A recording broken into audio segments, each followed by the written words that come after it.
đã chưa?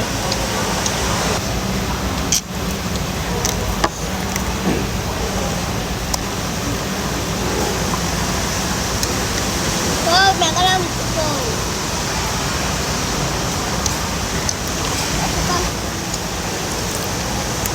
Muốn cái gì nhỏ nữa. Hả? Muốn cái gì nhỏ. Thanh nóng. Hả? Nói gì? Anh nói gì? Thật trước. Được không? Nhưng mà ăn không có cùng nóng.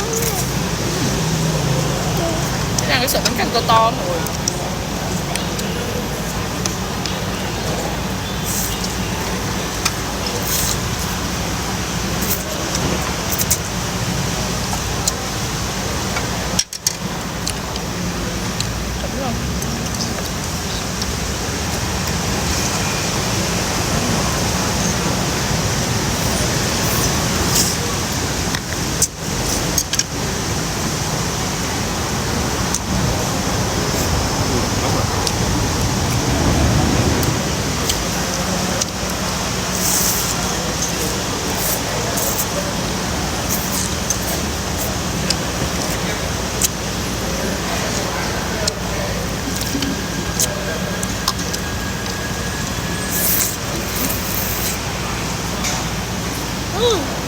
Thật sự là wow.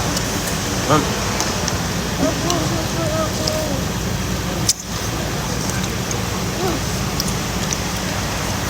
Làm gì? Hư luôn hư. Ừ rồi. Cái gì hư?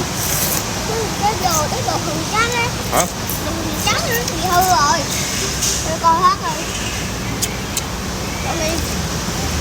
Con nói nè. Mà mua cho cái cắt đi được không? Mà đâu có nóng biển đâu. Đó là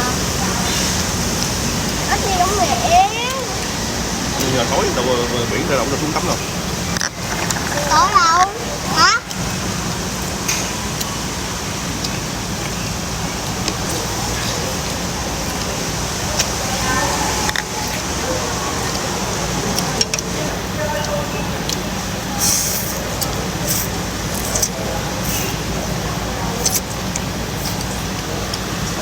Mua con cá ơi.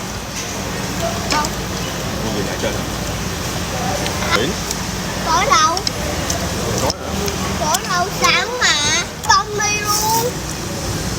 Cô với đường về ăn. Tối nó chậm rồi. Để chút gà qua coi nắm được không? Chắc miệng được rớt à. Ăn một cái chứ. Cái đó thì bà. Ăn một cái thôi thì mới được không bà?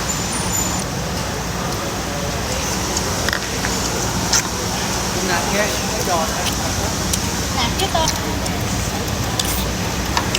cái này là chín chưa trời?